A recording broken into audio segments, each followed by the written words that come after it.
Welcome, villagers, to the village hidden in the stories.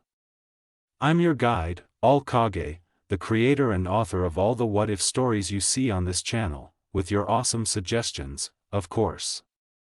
I write, edit, and produce every story you hear, so if you're wondering who made it, it's me. I hope you enjoy today's video. Be sure to leave your what-if ideas in the comments and subscribe if you're new.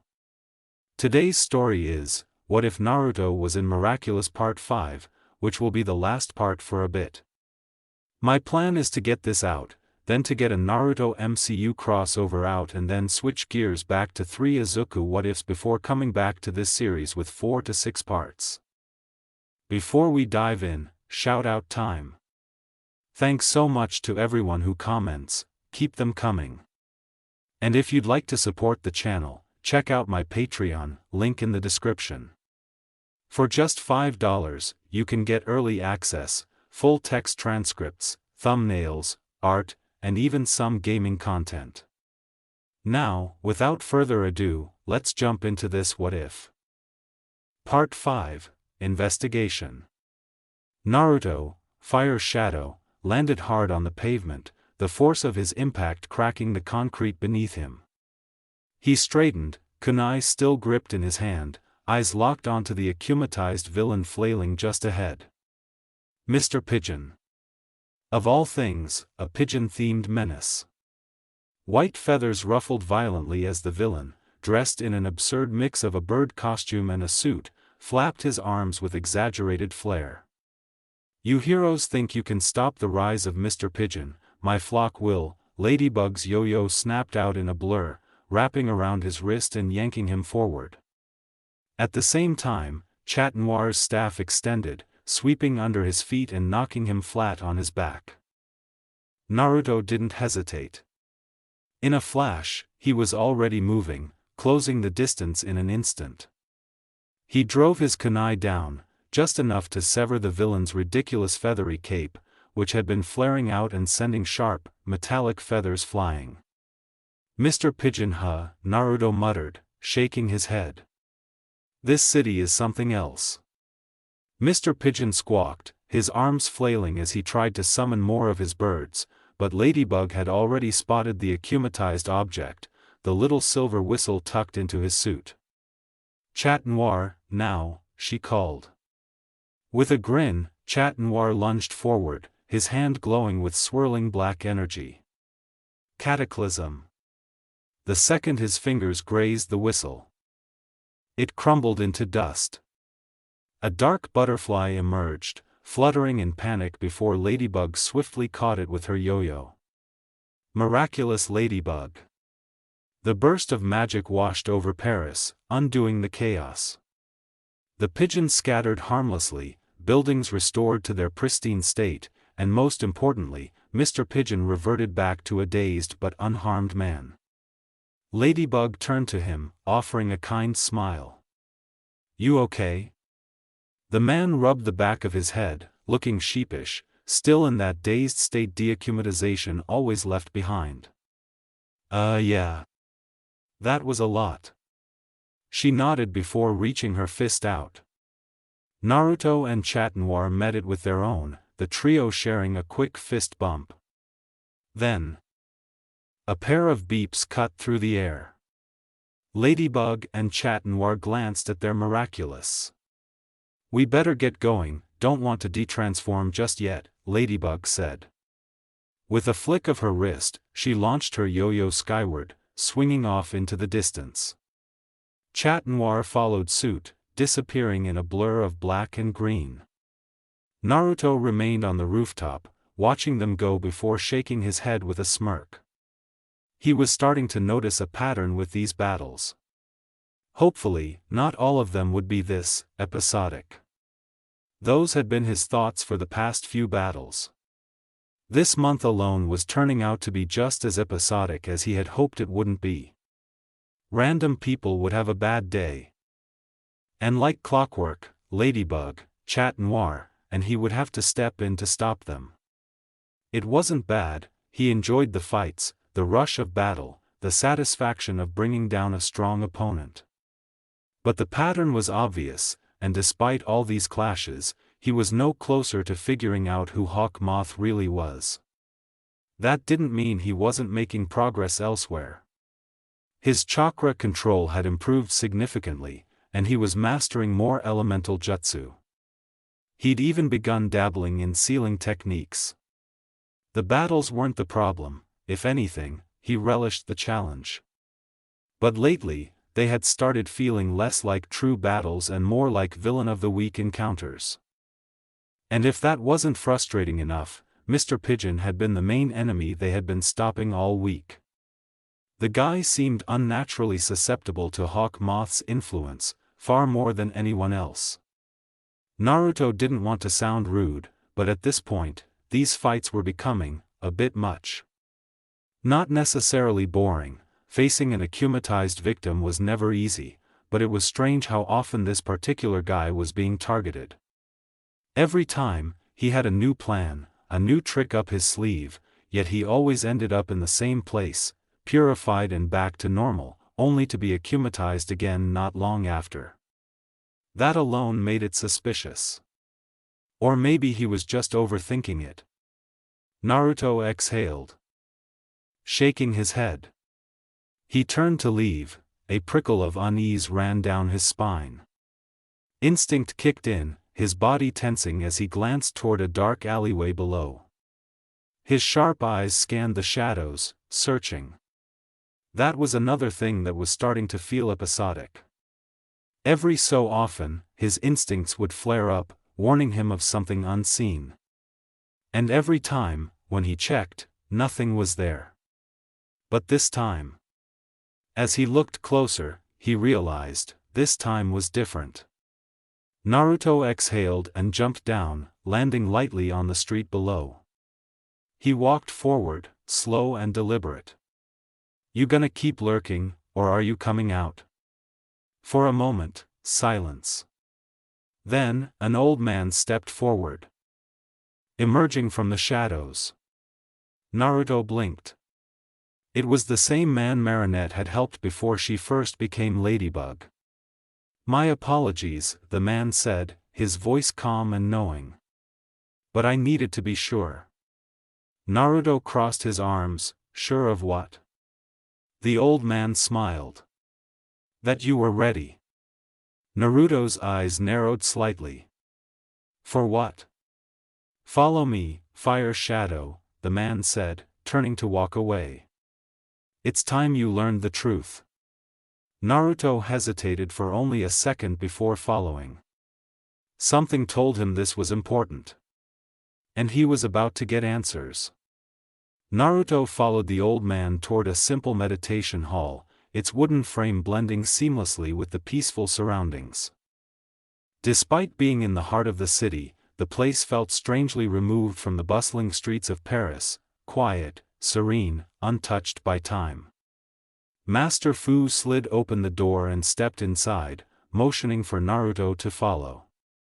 The air inside carried the faint scent of aged parchment and herbal tea, a comforting stillness settling over them as the door slid shut behind them. The old man moved with practiced ease, settling onto a cushion near a low wooden table. He gestured for Naruto to do the same. I suppose introductions are in order, the man finally said, his voice calm yet carrying an undeniable weight of experience. My name is Master Fu. Naruto nodded but remained silent, observing him carefully. Something about this guy felt, knowing, like he had been expecting this meeting for a long time. Then, as if reading his thoughts, Fu smiled slightly. You can take off your mask, Naruto. I already know who you are. Naruto stiffened for half a second before exhaling. With a smooth motion, he reached up and removed the mask, tucking it away as his blue eyes met Master Fu's calm gaze. Figured as much, Naruto admitted, leaning back slightly. Guess there's no point in pretending, huh? Fu chuckled, pouring himself a small cup of tea. No, I don't believe there is. Naruto arched a brow, crossing his arms. Alright, I'll bite. How exactly did you know who I was? Master Fu took a slow sip of his tea before answering. Because I could sense it, the presence inside you. The same one I felt the first day we met. His gaze was steady, calm, but there was a weight behind his words. Naruto's fingers twitched slightly at that. His expression remained neutral, but his mind raced. He sensed Kurama. He leaned forward slightly, curiosity sharpening his gaze. You knew about Kurama? Fu nodded, and more than that, I know about chakra. That made Naruto pause. Not many people outside his clan even knew the word, let alone could sense it. His thoughts churned as he searched Fu's expression for any deception. Finding none, he finally asked, how? Fu set his cup down and folded his hands together. Because the miraculous and chakra are closely connected. They always have been. Naruto blinked, what? The guardians of the miraculous have always known of chakra, Fu continued, his voice taking on the tone of a storyteller passing down ancient knowledge. Though in this era, very few wield it. But make no mistake, it is important, just as the miraculous jewels are. Naruto frowned slightly, his mind working through this revelation. He had always assumed chakra was something unique to his world, a power that set him apart. But if Fu was saying the two were connected, then, what did that mean? Fu studied Naruto's expression before offering a small, knowing smile. I can tell your mind is filled with questions, but this is a tale for another time. For now, simply let the thought settle. Naruto exhaled slowly, rubbing the back of his head. Great, another mystery to figure out, he muttered, though there was no real irritation in his voice, just intrigue. Fu chuckled, it is only natural to be curious. And in time, the answers will come. Naruto sat back, his mind already shifting through the possibilities. Just how deep does this connection go? Naruto's thoughts were abruptly whisked away as Master Fu spoke again, his voice calm yet firm. As you know, Hawkmoth has been on a rampage, creating villains to fight you, Marinette. And Adrian. Naruto nodded slightly, but something about the way Fu said that made him pause. His eyes narrowed slightly as realization hit him, Master Fu was the one who had given them their miraculous in the first place. That surprised him for a second. He hadn't really thought about where Ladybug and Chat Noir's power had come from beyond their kwamis. But now, looking at Fu, it made sense. Still, he said nothing, choosing instead to let the old man continue. Fu, noticing Naruto's understanding, gave a small nod. But what Marinette and Adrian don't yet know is that their kwamis have been keeping certain truths from them until they are ready. Naruto frowned slightly. What kind of truths? Fu's expression darkened, the true reason Hawkmoth is after their miraculous. Naruto straightened at that, instinctively paying closer attention. The Ladybug and Cat miraculous, when combined, grant the power to rewrite the universe itself with a single wish. Naruto's eyes widened slightly, rewrite the universe? Yes, Fu's tone was heavy with the weight of history. Whoever possesses both miraculous can make a wish, any wish, and the universe will alter to fulfill it. Naruto exhaled sharply, his hands curling into fists. That's insane. But there is always a price, Fu continued gravely. A terrible one, the balance of the universe demands it. If something is granted, something of equal value is taken away. The world will cease to exist as it once was. Naruto's gaze hardened as he took in those words. That meant that whatever Hawkmoth wanted, whatever his wish was, it would come at an unimaginable cost. Fu watched Naruto carefully before adding, this is why Hawkmoth must never obtain both miraculous. Naruto barely had time to process the weight of Fu's words before the old man continued, his expression growing even more serious. But there is something more at play than I initially expected. Naruto's eyes narrowed. What do you mean? Fu folded his hands together, his voice calm but laced with a quiet urgency. At first, I believed Hawkmoth was the sole mastermind behind these events. But now, I am no longer certain. There is something else, someone else, lurking in Paris, hidden in the shadows. Naruto felt a chill run down his spine. You think Hawkmoth isn't the one pulling all the strings? Fu nodded. It is clear that he seeks the miraculous for his own reasons, but there is a force at work beyond him, one that does not show itself. I suspect that whatever this presence is, it is the reason we have struggled to uncover new information on Hawkmoth's identity. Naruto frowned, his mind racing. So you're saying, something wants this fight to keep going? Yes, Fu confirmed. For what purpose, I do not know. But I fear this unseen force is ensuring that the battle between the heroes and Hawkmoth does not end, perhaps even manipulating events from the shadows. Naruto clenched his jaw, a lingering enemy that wanted endless conflict? That hit far too close to home. Kurama stirred within him, his deep voice rumbling in the back of Naruto's mind. He's right. I've felt it too, something lurking beneath the surface. It's not just Hawkmoth we should be worrying about. Naruto exhaled, nodding as he refocused on Fu. Alright, so what's the next step? If there's something out there pulling the strings, I doubt they'll stay hidden forever. Fu's gaze was steady as he spoke.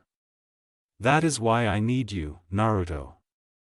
As the first shinobi of Paris, your mission is to uncover whatever is lurking in the dark and discover its true intentions. The fate of this city, and perhaps more, may depend on it.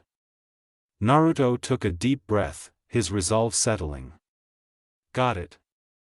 If something's out there watching us, I'll find it. Naruto reached for his mask, his fingers brushing over the fabric. He paused for a moment, taking in Fu's words, then slid it back on, concealing his identity once again.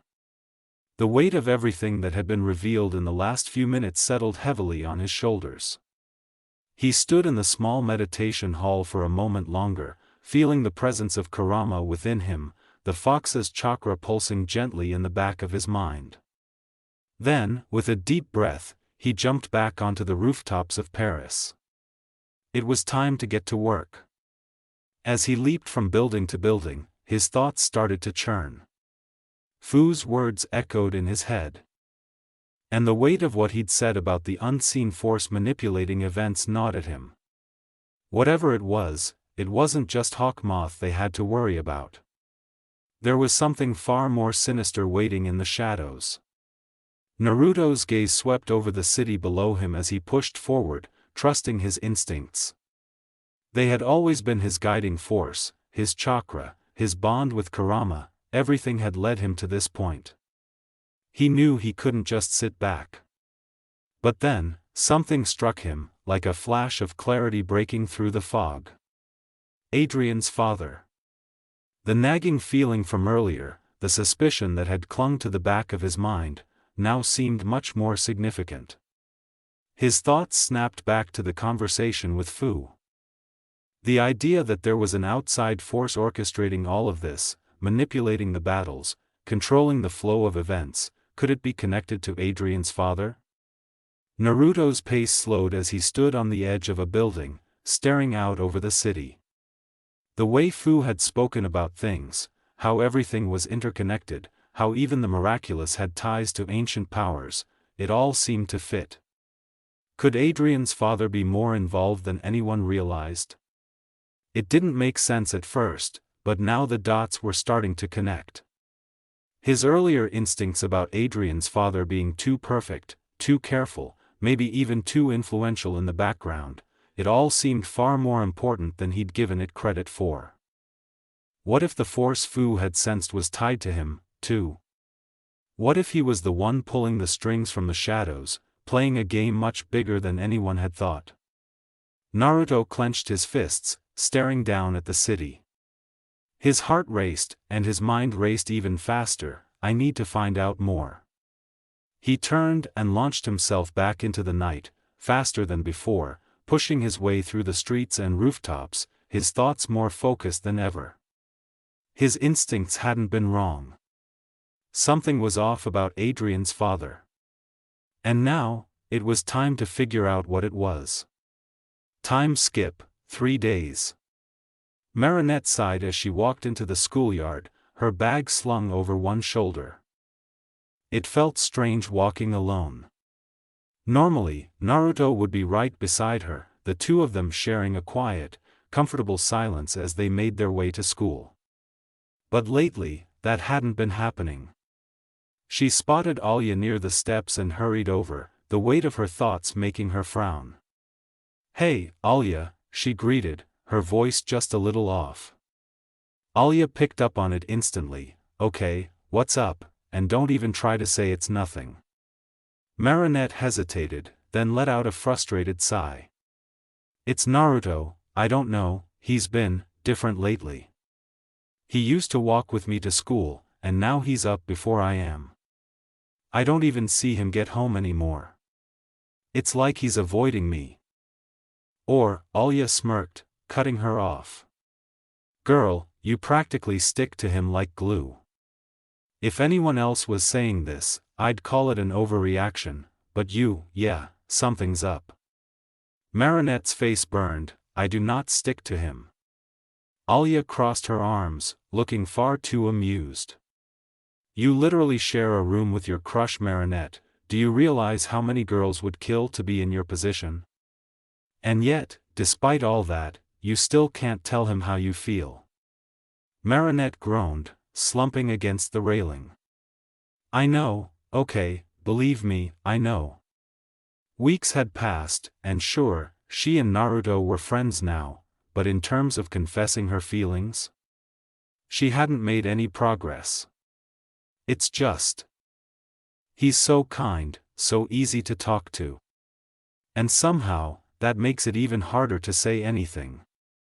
Alya softened a little at that but still pressed on. "Okay, so back to the real issue, Naruto's been acting weird, and you think something's up?" Marinette nodded. "Yeah, and I don't think I'm imagining it."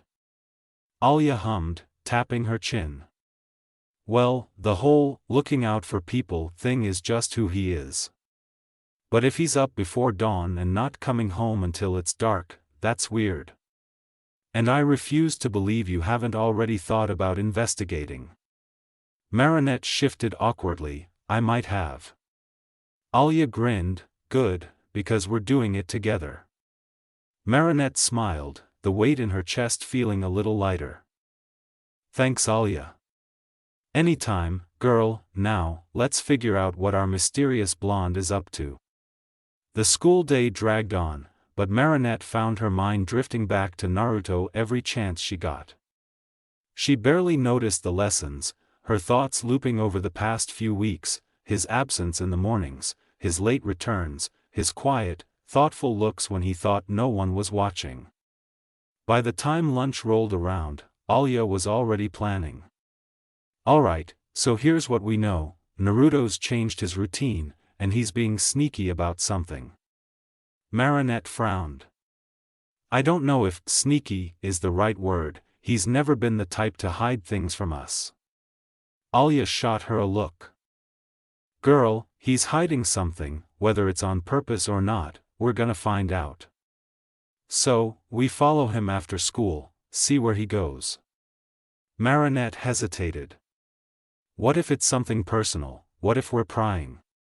Alya sighed dramatically. "Marinette, you are literally living with the guy, and you didn't notice when he started sneaking out? If it's personal, we'll back off. But what if something's wrong, we're just making sure he's okay." That settled it. After school, they waited just outside the building. Naruto was always one of the first out, but today, they were paying attention. "Okay, there he is," Alya whispered, nudging Marinette. Naruto walked past the other students without a second glance. His hands in his pockets, eyes scanning the street like he was searching for something. Then, without hesitation, he started moving, fast.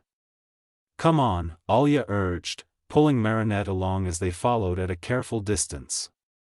Marinette bit her lip. "He usually only explores Paris on Wednesdays," she murmured. "Maybe he just wants the extra exercise," Alia said with a shrug. "Or maybe he's got some secret mission we don't know about." Marinette shot her a look. "You're not helping."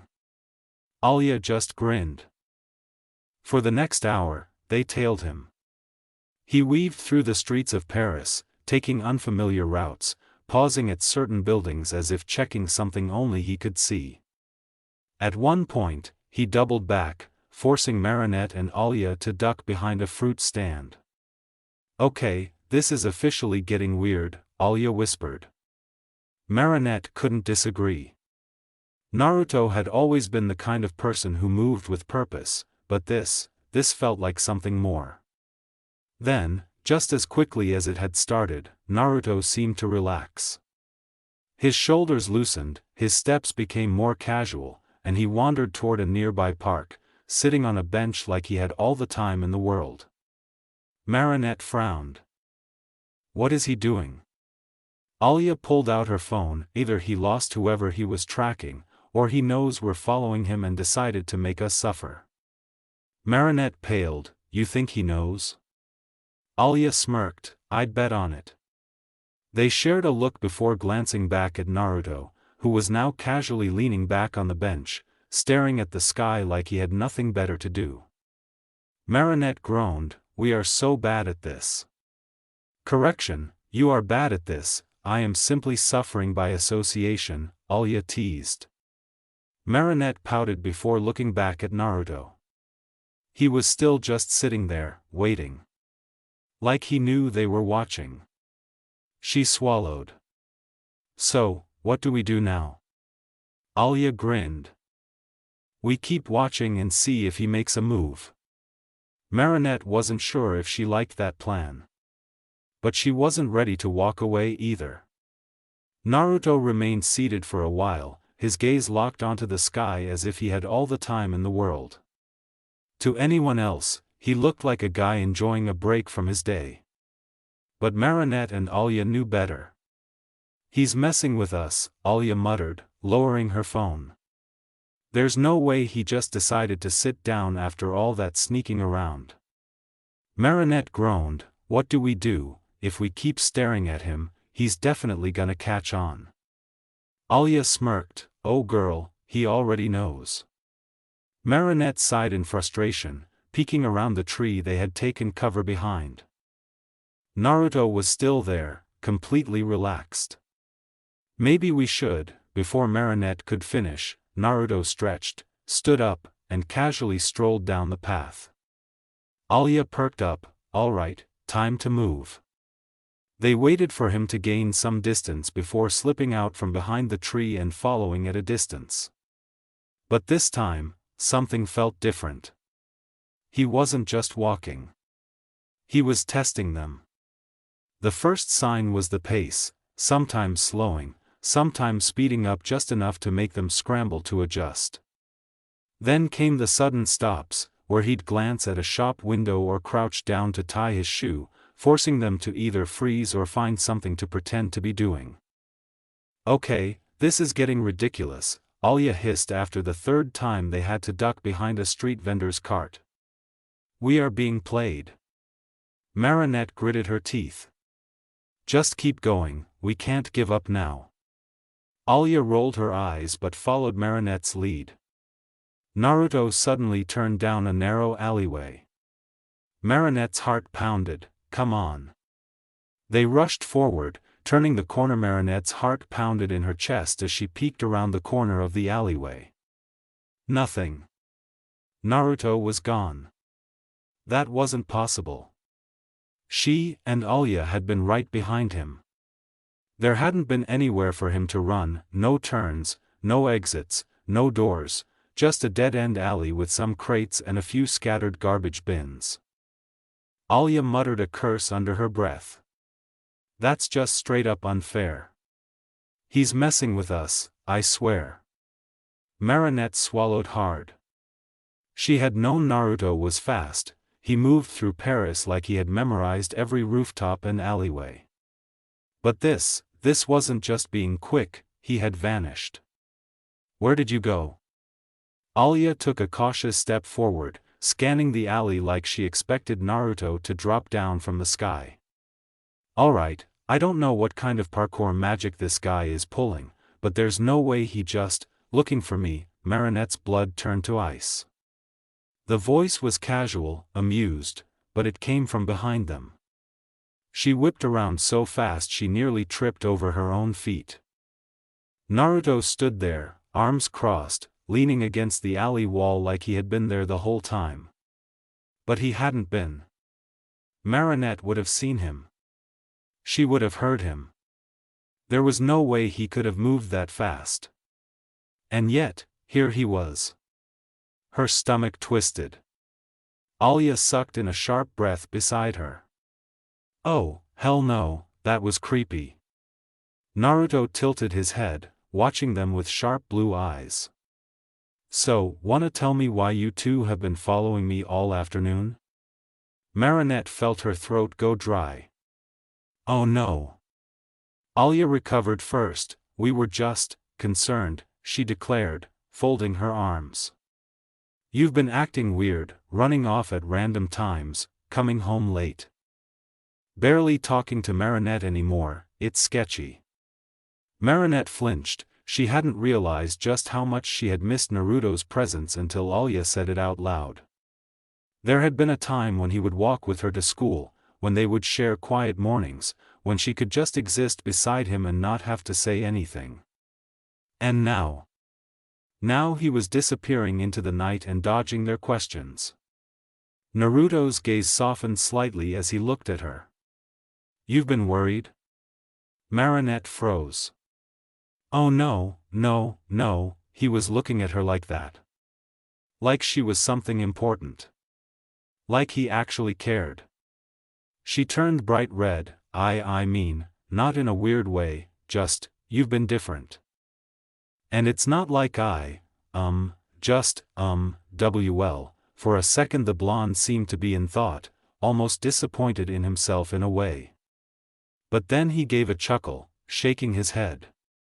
You really don't have to spy on me if you're worried, you know, you could have just asked. Alya scoffed, oh come on dude, you got to tell us what you've been up to. Naruto shrugged, depends on the question. Alya narrowed her eyes. She wouldn't admit it, but it was more out of concern than journalism.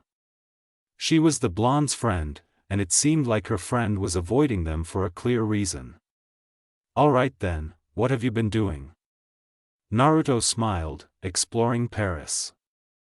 Alya groaned, that's the most vague answer you could have given. Marinette chewed on her lip, why have you been out so late? Just taking in the sights. Alya threw her hands in the air. See, this is what I'm talking about, you're dodging the question. Naruto just grinned, although there was something behind it. Or maybe you're just asking the wrong ones. Marinette felt her frustration building. She wasn't sure what answer she wanted, but this wasn't it. Naruto was avoiding the truth, she could feel it. Alya folded her arms. Alright fine, whatever, but we're on to you Blondie. As your friends you better believe we're not dropping this. Naruto sighed, rubbing the back of his head. If you're that curious, I'll invite you next time. Sound fair? Marinette hesitated. That sounded reasonable, right? But Alya wasn't buying it. Nope, Alya said immediately. That's a total deflection. Marinette blinked, what? Alya turned to her, serious. Mari, he didn't actually tell us anything. All he did was throw out some vague excuse and offer to take us on some magical mystery tour later. Naruto raised an eyebrow, magical mystery tour? Alya ignored him, if anything, this just makes him even more suspicious. Marinette frowned, you think he's hiding something? Alya gave her a look. Oh come on, don't you? Marinette hesitated. She wanted to believe Naruto. He was her friend. He had been there for her. Supported her, helped her when she needed it. But this whole situation wasn't normal. The disappearing act, the weirdly vague answers. The way he kept dodging them, but never quite lying. Something was off. Maybe, she admitted. Alya nodded. Then we keep watching, we follow him another time, when he isn't expecting it. Marinette felt a pang of guilt. That feels wrong. Alya put a hand on her hip. Mari, this is the same guy who just ninja vanished on us. If anything, we're in the right to be suspicious. Naruto sighed, shaking his head.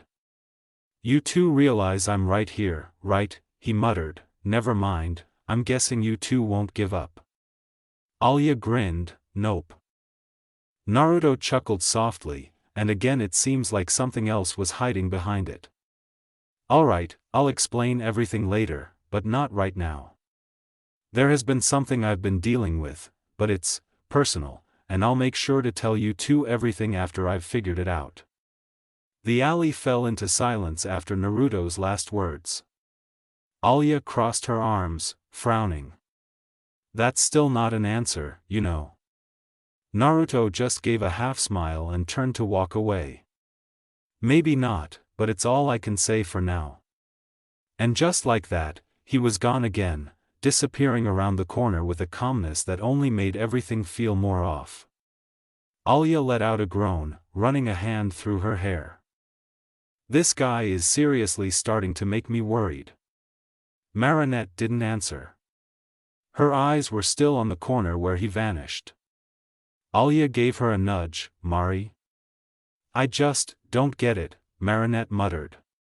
He's not like this, not usually. Exactly, Alya's voice was sharp, firm. Which is why we need to keep watching him. He's hiding something big, and if he won't talk, we figure it out ourselves. Marinette hesitated, then gave a slow nod. Right, totally. But her voice was distant. Her mind was already somewhere else. She couldn't shake the feeling, that weird flicker in Naruto's expression, the way he just appeared behind them. There was more going on than Alya realized. And if Naruto wouldn't give them the truth, then maybe Ladybug could get the answers they couldn't. Alya clapped her hands together. Okay, I'm heading home, I'll text you later. Marinette nodded. Yeah, I'll catch up. Don't go brooding too hard, Alya teased as she walked away. Marinette gave a small smile, but the second Alya was out of sight, her expression shifted. She stepped back into the alley's shadows, pulling her bag tighter to her chest. I'll find out what's really going on, even if I have to do it alone. With one last glance toward the street, she ducked behind a dumpster and pulled out her earrings. It was time for Ladybug. POV switch, back to Naruto. The blonde boy let out a slow breath as he walked deeper into Paris's narrow back alleys, the glow of streetlights dimming behind him. His thoughts wandered, split between the Guardian's latest warning and his own ongoing investigation into Adrian's father. Unfortunately, that mission had been frustratingly stagnant. Gabriel Agresti was too cautious, too controlled. He barely left his mansion, and when he did, it was always for carefully curated business meetings. No openings. No mistakes. Today had been meant to be a break. And yet, he'd still found himself being followed. Naruto stopped walking, his body tensing as his boots came to a quiet halt against the pavement. He hadn't thought about how his sudden withdrawal might have affected his friends. Marinette, Alya, even Nino and Adrian. He just pulled away. His eyes narrowed, a sliver of guilt twisting in his chest. He hadn't meant to worry Marinette, she already had enough to carry. And even as Ladybug, she couldn't afford to be dragged into this, not unless he was certain of what he was dealing with. If his suspicions were right, things were far more dangerous than anyone knew. Naruto's expression hardened. He turned sharply into a darker alley and lifted his wrist, tapping his watch with a soft metallic click. In an instant, Fire Shadow stood where Naruto had been. He vaulted upward, scaling the side of the building in seconds and landing on a rooftop ledge with a quiet clank. From this height, the city looked peaceful. Deceptively so. His jacket fluttered in the breeze as he stared out across the skyline, letting the quiet give room to his thoughts. Yeah, he felt bad for making them worry. But Alya and Marinette didn't need to get dragged into something they couldn't handle. At least, not yet. Marinette, she could protect herself.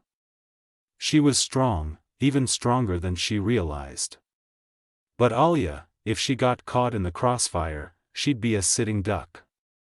And Fire Shadow wasn't about to let anyone else get hurt because of him. A wisp of orange chakra swirled around Naruto, a familiar warmth that surged through him in quick, pulsing waves. There was only one being he knew that could fill the air with that energy. "Kurama, you're actually awake," Naruto muttered, a faint smile tugging beneath his mask. The nine-tailed fox materialized beside him with a confident smirk, perched on Naruto's shoulder, its bright orange fur gleaming in the dim moonlight. 10 tails flicked behind it, cutting through the air with playful ease.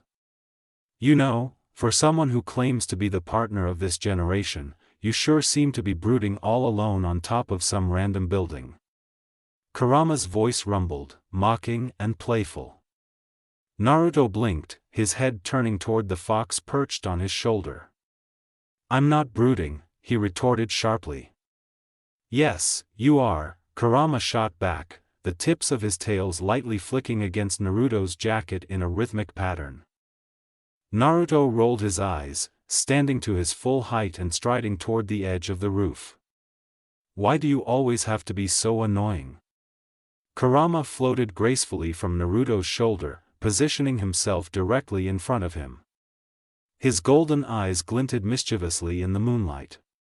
"It's not like you don't enjoy it, we've got that kind of relationship after all. Though, I do miss our real fights," the fox added, his tone darkening slightly. Naruto's arms crossed instinctively as a flash of past memories hit him, the training, the struggles, the beatings. He pushed them away quickly, unwilling to dive back into the weight of that history. "Anyway," Kurama continued, snapping Naruto out of his thoughts. "You've been thinking about your little side project again, huh?" Naruto exhaled slowly, the weight of the conversation now settling in. "Yeah, I can't shake the feeling that Gabriel is still up to something. His movements, his secrecy, it doesn't add up. If I want to get to the bottom of this, I'll have to follow him, keep my eyes on him. Maybe even get closer than I should." Kurama's expression darkened, and his tails flicked behind him. "Just be careful, brat. You're treading a dangerous line. You've got to know how far to push, and when to back off." Naruto nodded, though the doubts in his mind remained. He could feel it. His instincts were screaming at him that Gabriel Agresti was connected to something much bigger than they realized. But there were still so many unanswered questions. "Don't worry," Naruto muttered, turning his gaze back toward the horizon. "I'll figure it out, I always do." Kurama's voice softened, though there was a hint of concern. "And remember, you're not alone. You've got me, and your friends, no matter how much you try to push them away." Naruto stayed quiet for a moment, contemplating the fox's words. He didn't want anyone else involved, not Marinette, not Alya, not even Nino. This was his fight. But Kurama was right. He couldn't keep everything locked up forever. And maybe, just maybe, he wasn't as alone as he thought. With a deep breath, he straightened his shoulders, determination settling in his chest. "I know, but for now, it's better this way. I'll handle it, but thanks Kurama. The fox didn't respond with words, but the way his tails flicked in the air seemed to communicate everything. A silent understanding passed between them, a partnership forged through hardship and mutual respect. Naruto took one last look at the Paris skyline, the city lights twinkling like stars below him. But before he could make his move, Kurama's voice broke the silence again, as casual as ever. "I respect the will to work on your own, brat," Kurama began, his voice light but laced with an edge of amusement, "but since we are partners, that means we should work together more often, don't you think?" Naruto chuckled softly, rolling his shoulders as he readied himself to move. "You never miss a chance to remind me of that, do you?" Kurama's tails swished behind him in a rhythm that could only be described as playful. "Well, you can't blame me. You've got a lot of chakra at your disposal, and yet, you're still trying to do everything on your own. Let's be real, though," Kurama's voice lowered, his golden eyes glinting mischievously, "you wouldn't be nearly as fast or capable without me." Naruto raised an eyebrow, a teasing grin tugging at the corners of his mouth. "You mean the chakra I've been using for this?" He flexed a hand, summoning a small wisp of orange energy that swirled around his fingers. It danced like fire, lighting up the night briefly before fading. I know. You've said it before, I'm pretty amazing with chakra." Kurama gave a low growl of approval, but his expression quickly became serious. "You're not wrong, brat, but you're missing something important. It's not just flashy tricks you've got going on. You've been using my chakra like it's your own for a long time now. And I don't mean just controlling it. I mean, you and I have been together long enough that our chakra has influenced each other. It's not just mine anymore, and it's not just yours either." Naruto frowned slightly, looking up at the rooftops of Paris once again. "What do you mean by that?" Kurama's voice took on a more contemplative tone. "Our chakras may be separate, but they're so close to each other now that they've started to change one another. The more you've used my chakra, the more it's adapted to you. And your chakra has done the same with mine. It's a bond between us that's different from what other Jinchuriki experience.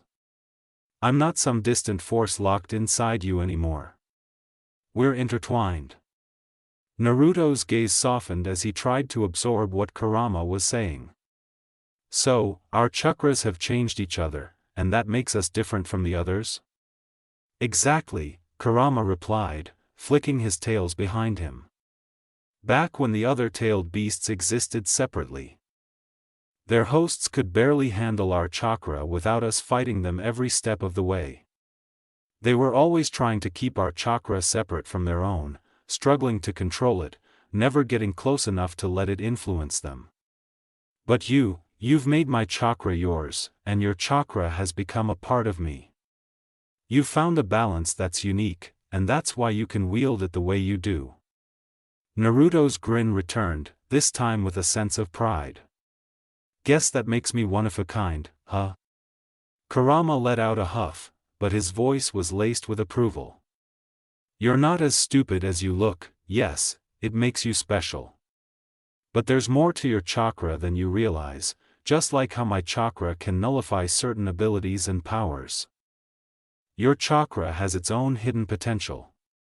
You've been using it in ways most people couldn't even dream of, but you've only scratched the surface." Naruto blinked in surprise. "What do you mean? Are you saying my chakra has more power than I've already tapped into?"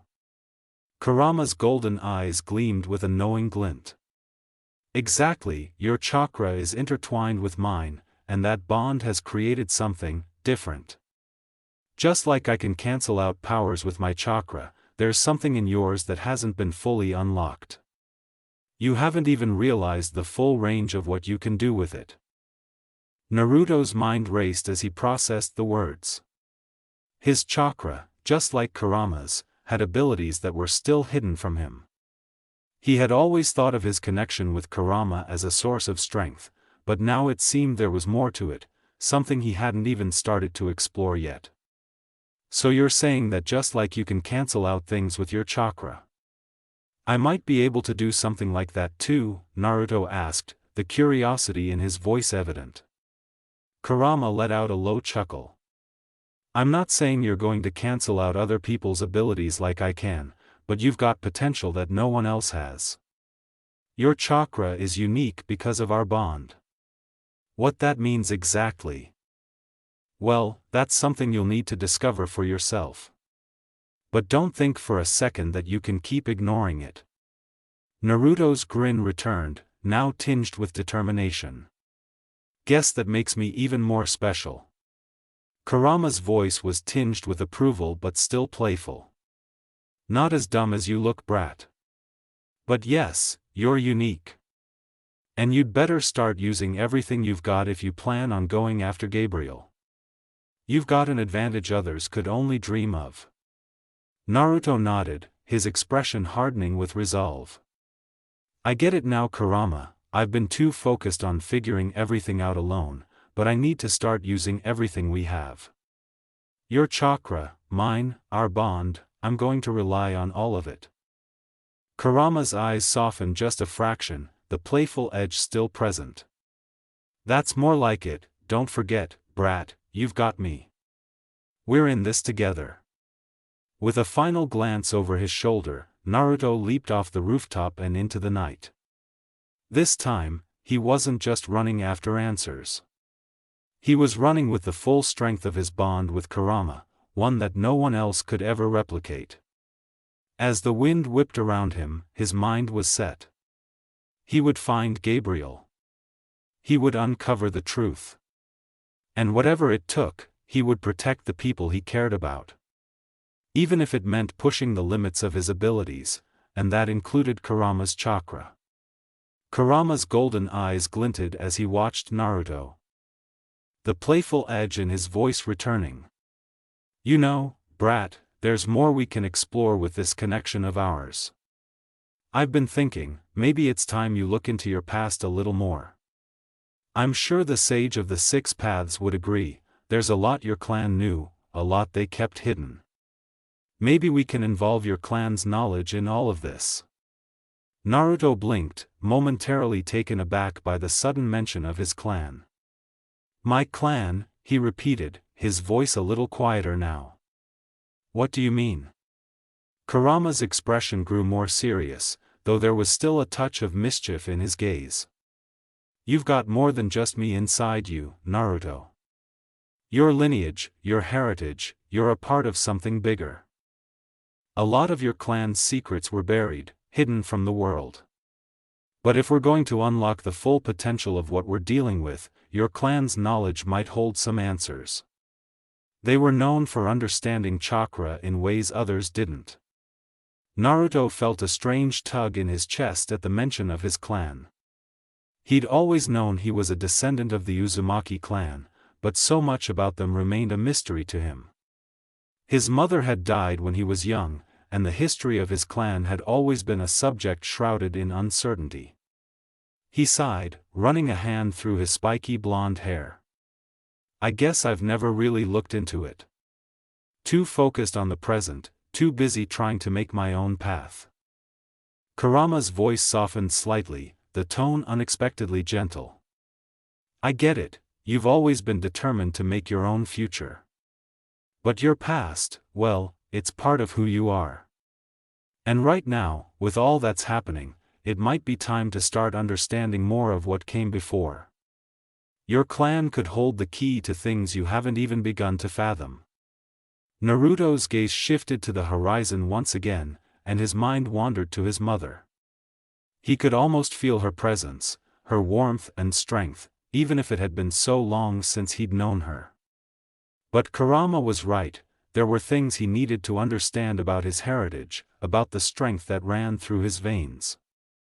Maybe you're right, Naruto murmured, more to himself than to Kurama. I never really asked about my clan, but if it could help me now, if it could help with Gabriel. The wind howled through the streets of Paris as Naruto's thoughts swirled. And then, Kurama's voice broke through the silence once more. Well, you've got the blood of the Uzumaki clan running through you. Maybe it's time you found out what that really means. The world around Naruto seemed to blur for a moment, the city lights fading as the memories began to flood his mind.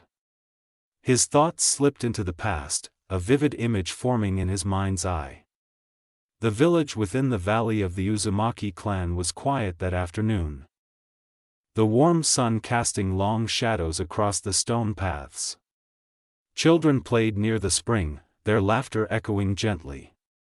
Naruto, 5 years old and full of curiosity, ran up with a hopeful smile, a ball clutched in his small hands. "Hey, can I play too?" he asked eagerly, eyes shining. The children looked at him for a moment, uncertain. One of the mothers nearby stepped forward quickly, pulling her child behind her. She offered Naruto a tight, polite smile, too forced to be kind. "I think it's time for a break," she said to her son, though her eyes never left Naruto. With that, she guided her child away without another word. Naruto stood frozen, the ball slipping slightly in his grip as he watched them walk off. No one said anything cruel. But no one invited him, either. The evening came with the rustling of wind through paper lanterns. Naruto sat on the porch steps of his home, his ball now resting beside him. His father, tall and quiet with red hair that gleamed under the lantern light, approached and sat beside him. The man didn't need to ask what was wrong, he could see it in Naruto's face. "They didn't want to play," Naruto said softly. "They just walked away." His father sighed and leaned back on his hands, eyes turning toward the stars. "It's because of your mother," he began, not unkindly. "And because of who we are." Naruto blinked, confused. "What do you mean?" "We're part of the main clan." His father explained. "Your grandfather made rules a long time ago, rules to protect the clan's future. No one is allowed to show disrespect to the children of the main bloodline. So they avoid you instead." "But why?" Naruto asked, his small voice full of hurt. "I didn't do anything." "It's not about what you did," his father said gently. "It's about what they fear. Your mother came from far outside this village. That's already enough to make some whisper, and you, my son," he looked down at Naruto with a solemn expression. "You carry the hope of something much bigger." Naruto tilted his head, brows furrowed. "Hope?" His father nodded. "Our clan is one of the few that still remembers the true form of chakra. But it's become rare. Every 100 years, the clan performs a ritual, only then can someone be granted chakra. You were born just in time to be part of that chance." He reached into his sleeve and pulled out a small, worn picture. It showed a crimson cloud, stylized and curling. Naruto stared at it with wide eyes. "This is one of the groups that's also trying to bring back chakra," his father said. "An agency. A secret one. They're still new, still quiet. But they're watching." Naruto clutched the photo gently, staring at it. "And, how will I get chakra?" His father smiled but shook his head. "That's not something I can explain yet. But one day, you'll understand. For now, just remember, you're not alone. You're part of something important. And even if people don't see it now, one day, they will." The ritual was held at the heart of the Uzumaki village, deep beneath the central temple, an ancient chamber carved from black stone and pulsing with age-old power. Dozens of clan members stood in a circle, each cloaked in crimson robes, their hoods hiding all but their mouths as they murmured in a tongue lost to the outside world. Naruto stood at the center, barefoot on a cold stone platform marked with spirals and old seals. His small frame trembled slightly, more from confusion than fear. He couldn't understand the language being chanted around him, but something about it felt heavy. Like the words were pressing into his skin, into his bones. At the far end of the chamber loomed the fox stone, a towering, jagged sculpture of obsidian, shaped like a snarling fox with 9 swirling tails curling behind it. Its eyes, once dormant, now glowed with a deep, molten orange. As the chanting reached a fevered pitch, the air thickened, humming with energy. Naruto's breath caught as pain lanced through his chest. He fell to one knee, clutching his shirt as if trying to stop something from clawing out of him. His vision blurred, colors smearing together like paint running in the rain. From the fox stone, the surface began to crack. Molten chakra bled from the fissures. Thick and writhing like smoke soaked in fire. It poured into the air, condensing, coiling, until it formed a monstrous shape. The chakra took the form of a fox, no, not a fox, a demon of one. Its snout was jagged, as though carved from rock, its eyes were nothing but burning pits of hatred. 9 tails lashed and flickered behind it, each one heavier and darker than the last. Its growl rumbled through the chamber like thunder in a cave. Naruto screamed as the beast's chakra surged forward, not around him, but into him. His body convulsed violently, eyes wide with terror. The pain wasn't just physical, it was as if something ancient and angry was ripping through his very soul. The chanting faltered. Murmurs of panic broke through the ritual's rhythm. This wasn't supposed to happen, one of the elders barked.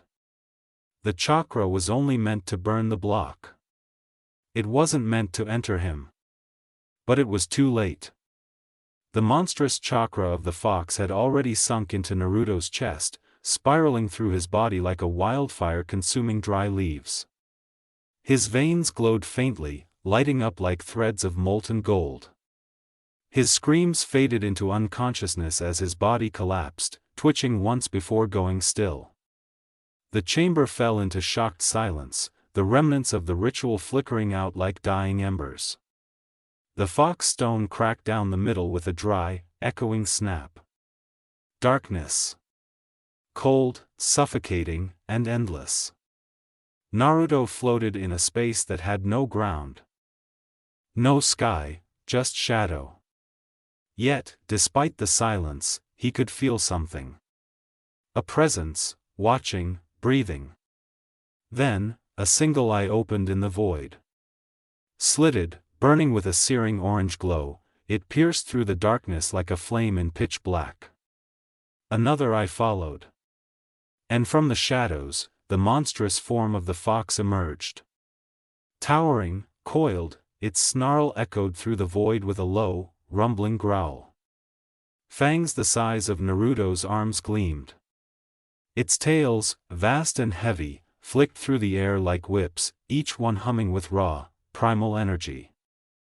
Naruto, still small, still dazed, stumbled back, falling onto his hands and knees, eyes wide with terror. What are you? The fox leaned in close, its eyes glowing brighter, the air thick with its chakra. You're the one they threw me into, a child, pathetic. Naruto flinched as the voice echoed through his mind, not like words spoken, but roared inside him. The sheer weight of it pressed against his chest. Kurama sneered, they couldn't even complete their ritual without botching it. You weren't meant to contain me, you were supposed to brush against my flame, not carry it. I didn't ask for this, Naruto whispered, his voice trembling but stubborn. I didn't know what they were doing, I just wanted to belong. Kurama's growl softened slightly, curiosity sparking behind his eyes. You're afraid, but not broken, interesting. Naruto stood, fists balled at his sides. If you're going to hurt me, do it. But I'm not going to just roll over. Kurama watched him in silence, the growl fading into a contemplative silence. Something in Naruto's eyes, raw, hurt, but defiant, gave him pause. You're not like the others. The fox pulled back, shadows folding over him once more, his form fading into the black, though his voice lingered. Run along, brat, we're bound now, whether either of us likes it or not. And you'd better be worth my time. Naruto gasped as his eyes snapped open. His small frame jerked upright where he lay on the cold stone floor of the ritual chamber. But something was different. Blue chakra surged from his body in a sudden pulse, brighter, purer than the fiery energy before. It flared outward, pushing back the robed elders around him. The spirals beneath him lit up, glowing with energy never seen in the clan for generations. The air was alive, crackling, odd whispers rose all around. He's awakened. No, it's not just the fox's chakra anymore. He's generating his own. Naruto's eyes burned with flickering blue light as he breathed in sharply, unaware of the power now coursing through his veins. The weight of what just happened hadn't yet settled on his young shoulders. But the bond had been made. And deep within him, behind a veil of chakra and flame, Kurama waited, watching. The memory faded like a shadow at dawn, and Naruto slowly opened his eyes, the cool breeze of the Paris rooftop brushing against his skin. His breath was steady, but his mind felt like it was caught between two worlds, one buried in the past, and the other pressing in on him now. He remembered it all, the ritual, the pain. The way Kurama's chakra had forced itself into him, twisting his fate before he was old enough to understand what it meant. And he remembered his father, quiet, kind, burdened with red hair and no chakra, speaking carefully about a clan that obeyed tradition more than reason. Naruto clenched his fists at his sides. The clan wasn't full of bad people. He'd spoken with them over the years, some with genuine care, others distant but respectful. He even respected parts of the old ways, as rigid as they were. But this, what he was facing now in Paris. They didn't need to be involved. They've got their world, Naruto muttered, his voice low. And I've got mine. He looked out over the city, the skyline dotted with soft lights and the hum of life. This was where the storm was building. Not back in the hidden villages, not in the dusty archives of tradition. But then his thoughts caught on something, an old image that refused to leave him alone. The red cloud. His father had shown it to him when he was just 5. Said it belonged to one of the agencies, new, but dangerous. Interested in chakra. Interested in people like him. And then, a few weeks ago, he'd seen it again. A splash of red on a poster, curling like smoke. He had noticed it, but couldn't remember where he saw it before. But now. It was the same one, Naruto said aloud, his eyes narrowing. That cloud. His chakra stirred beneath his skin, reacting to his rising focus. Kurama hummed inside him. I felt it too when we passed by it. There was residue in the air, old, subtle, but familiar. If they're really here, things just got more complicated. Naruto gave a faint nod, eyes locked on the horizon. Gabriel might still be the center of this. But if that agency's involved too, I need to know what they want, what they're planning. He turned from the ledge, cloak fluttering behind him. I'll handle it, he said. Without dragging anyone else into it. Not the clan. Not them. And with a final breath, Naruto vanished into the night, alone, but not uncertain. The path ahead had widened, the shadows deeper than he thought. But he was ready to follow the trail, wherever it led. Naruto exhaled slowly, his gaze sharpening as he looked out over the city. Gabriel was still his primary focus, and he needed to find out what the man was truly up to.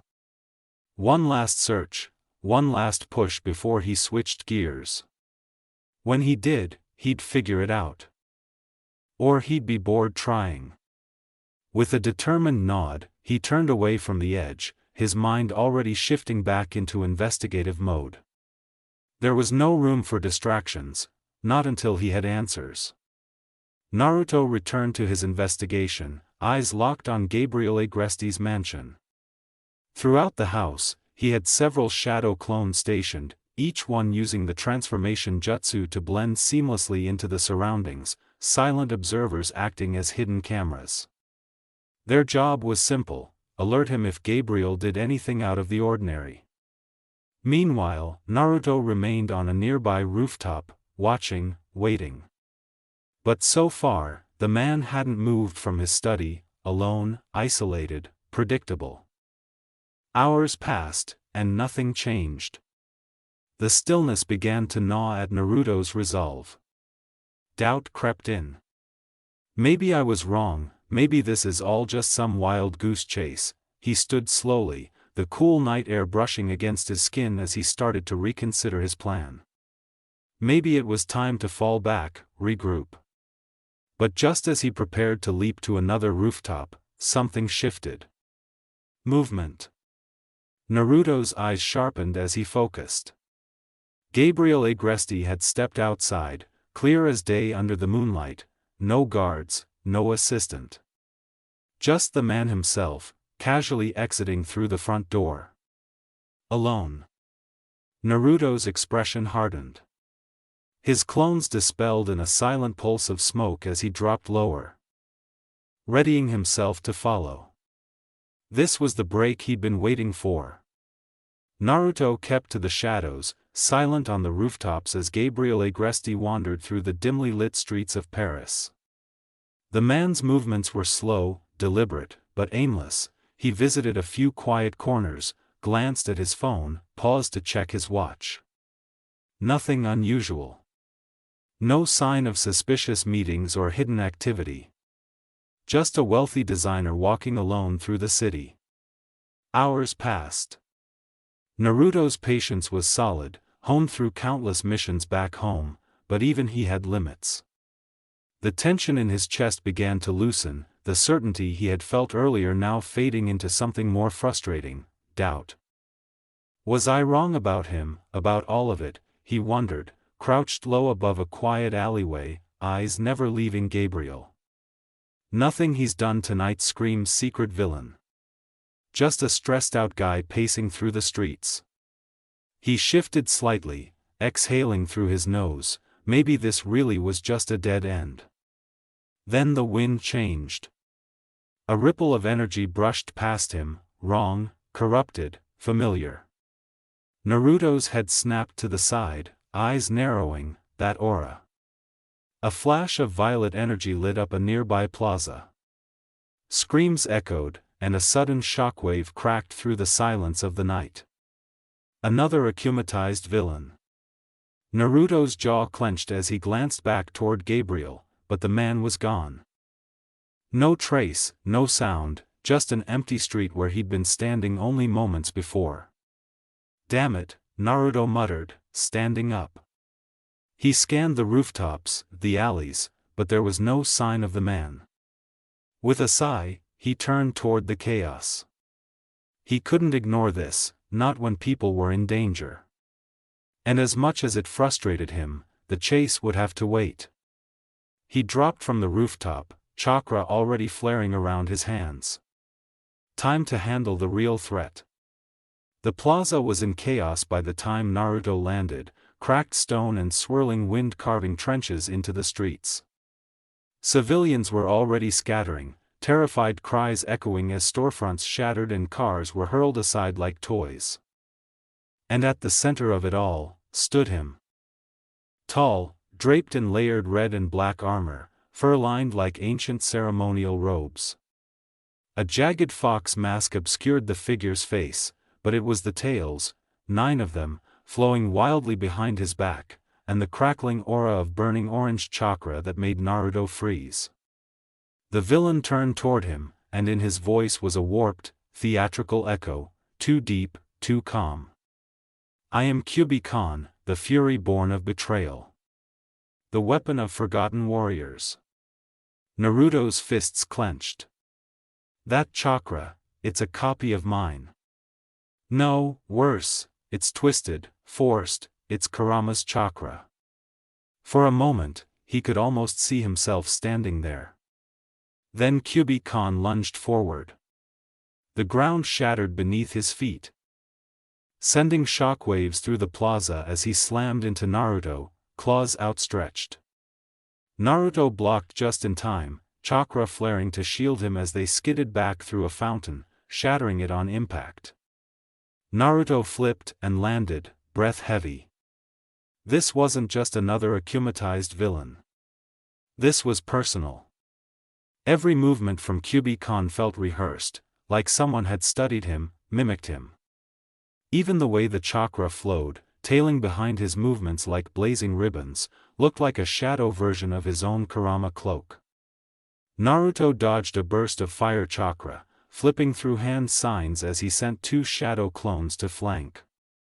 But Kyubi-kan was fast, too fast. Both clones were gone in an instant, erased by a swirling spiral of foxfire and wind. Naruto growled low, trying to steady his breathing. He couldn't afford to go all out, not yet. Not with so many civilians still evacuating. But this enemy wasn't holding back. He fights like me, uses Kurama's chakra. Whoever sent this thing knew exactly how to get in my head. Another tail lashed out, cracking a street lamp in two as Naruto narrowly ducked under it and countered with a Rasengan, only for the masked villain to match him with a spinning sphere of corrupted chakra of his own. The two blasts collided midair, equal in strength, and exploded outward, sending both fighters skidding across the plaza. Naruto's eyes narrowed, jaw clenched tight. He could feel it now, this wasn't just a villain, it was a message. As the smoke settled, Naruto stayed crouched low, one knee pressed into the cracked pavement, panting. His eyes locked onto Kyubi-kan, who stood across the ruined plaza like a mirror image conjured from a nightmare. This isn't random, Naruto thought, heart pounding behind his ribs. Hawk Moth made this on purpose. He wanted me to see this, to feel this. The image of the 9 tails, the chakra, the mask, it was too pointed. He's mocking me, or testing me, either way, it feels like he has been doing that a lot lately. A chill slid down Naruto's spine, colder than the night air. Hawk Moth had always been clever, but this felt different, personal. Was this a warning, a threat, or was he digging for something deeper, trying to provoke him into revealing more? Either way, it worked. Kyubi-kan rushed him again, this time leaving gouges in the earth with each leap. Naruto countered, flipping over the attack and planting a kick into the villain's shoulder, but it was like striking stone. The fox mask cracked slightly, and a low, growling laughter escaped from behind it. "You fight like a beast caged in light," the villain said, voice metallic and distant. "But light can't contain what you really are." Naruto's jaw tightened. He's not just mimicking me. He's speaking in riddles, like he knows something I don't. He glanced quickly around. Still too many people nearby for him to unleash everything. Still too many questions echoing in his mind. But one thing was clear, this was meant to shake me, and it was working. He grit his teeth, chakra flaring bright orange along his arms, no more holding back. Naruto dashed forward in a blur, fists glowing faintly with orange chakra. Kyubi-kan met him head-on, claws sparking as they clashed in the center of the plaza with a thunderous shockwave that cracked the pavement beneath their feet. Naruto twisted his body, launching a spinning kick, but the villain ducked low, responding with a feral sweep of his tails. One tail struck Naruto square in the chest, sending him skidding back across the ground. Dust kicked up around him, but he recovered fast, sliding into a crouch. He's fast, Naruto thought, wiping a trickle of blood from his mouth. Too fast to just be raw power, he's got instincts like mine. Like Kurama's. Kyubi-kan came at him again, this time unleashing a barrage of clawed strikes, each one cutting through the air with razor precision. Naruto blocked and weaved, but one swipe grazed his cheek, too close. With a growl, Naruto caught the villain's wrist mid-strike, chakra surging through his arm. Let's see you copy this. He drove his palm into Kyuubi-Kan's gut, unleashing a controlled burst of chakra that launched the villain through a nearby wall. The building cracked with the force of impact, rubble falling as smoke rose from the hole. But before Naruto could catch his breath, the villain erupted from the dust, snarling, cloaked in his own unstable chakra. The air shimmered around him, flickers of crimson and violet leaking out like fire. And his mask, now cracked and broken on one side, revealed a distorted mouth twisted in a grin. Not bad, Kyuubi-Kan rasped, raising a clawed hand. But if you're the original, then what happens when I'm the one beating you? He snapped his fingers, and from the rubble around them, multiple fox-like projections sprang to life, shadowy figures with glowing red eyes, each mimicking Naruto's stance. Ready to attack.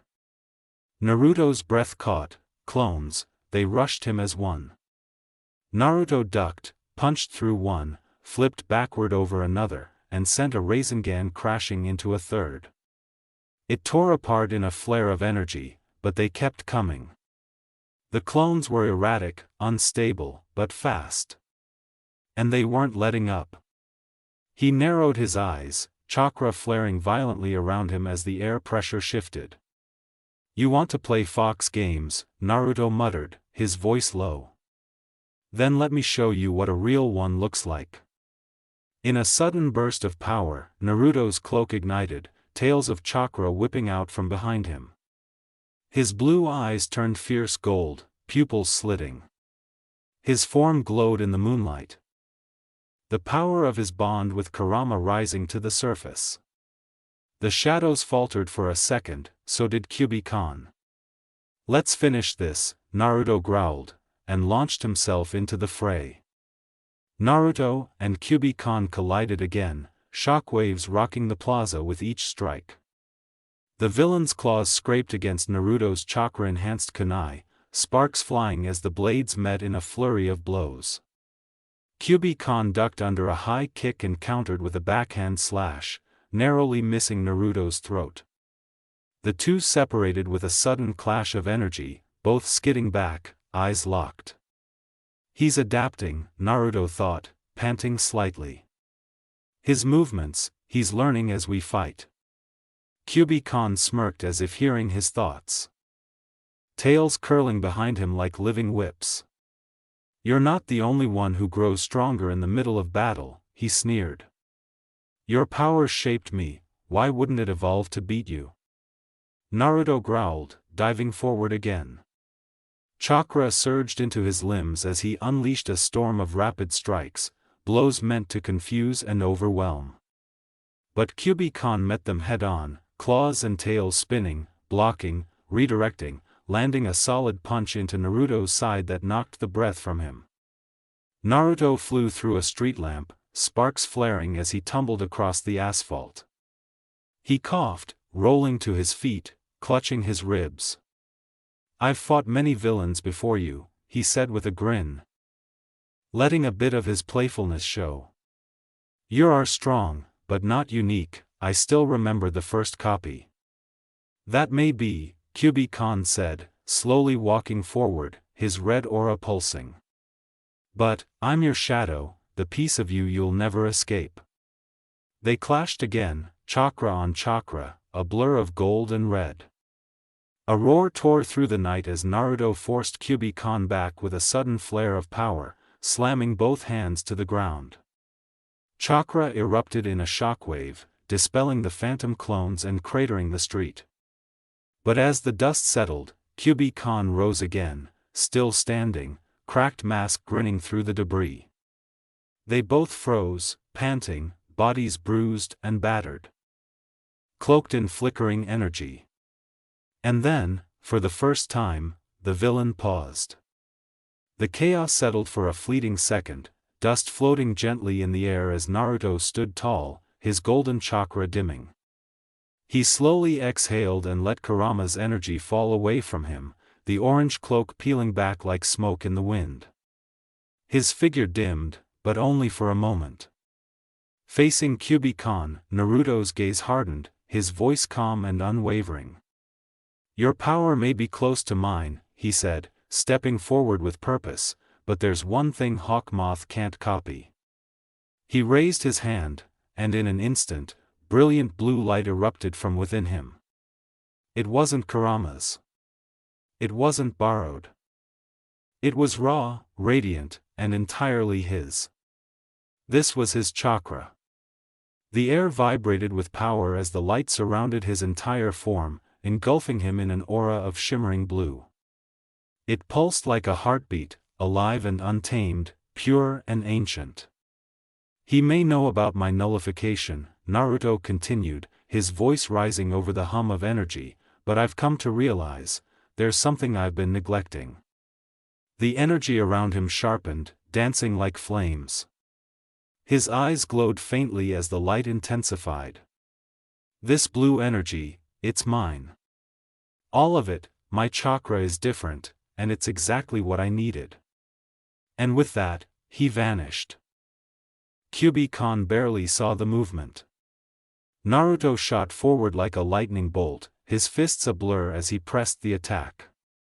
Every motion flowed with purpose. He was faster, cleaner, stronger. He deflected a claw strike, ducked a tail whip, and with a sudden twist, spun under Kyubi-kan's guard and drove his glowing fist forward. Light burst from his hand like a star igniting, his chakra no longer just a force, but a presence. The punch landed squarely in the villain's chest, chakra exploding in a wave of pale blue. Kyubi-kan's body froze mid-motion, the red aura around him flickering wildly before shattering like glass. The corrupted energy tore away from him, unraveling in wisps of smoke. Purged by Naruto's chakra. The villain collapsed to his knees, his mask cracking and breaking apart. Naruto stood over him, breathing heavily, his own chakra still glowing but now calm. The blue slowly faded, and in its place sat only a teenage boy, no longer twisted, no longer a threat. Naruto looked down at his hand, flexing his fingers slowly. "It's not just about destroying or defending," he thought. "My chakra, it can purify, heal." The realization settled into his chest as the wind picked up around him. One mystery solved, one message sent back to Hawkmoth. And now, Naruto had even more questions to answer. Naruto stood still for a moment, watching the villain now return to his normal self. The fight was over, but his mind was still racing, an overwhelming sense of uncertainty gnawing at him. He wiped his brow, the adrenaline slowly ebbing from his system, but his thoughts kept turning back to Gabriel Agresti. "I don't think he's involved with Hawkmoth," Naruto mused. "Not directly, anyway." The red cloud, he furrowed his brow, replaying the symbol he'd seen multiple times in his head. "That's something else, but there's still something off about Gabriel." Naruto couldn't shake the feeling, Gabriel had been too closed off, too secretive. The way he moved, his interactions with others, it all felt controlled. The type of man who wouldn't leave much to chance, not when there was something he was trying to hide. The blue energy surrounding Naruto flickered out as he walked over to the side of the alley, his fingers twitching as his thoughts circled back to Gabriel. Maybe he's connected to something deeper. He doesn't strike me as someone who would want to let this city know what he's really up to. But I don't know what part of all this he's playing. Naruto leaned against the wall, his gaze lifting to the darkened sky.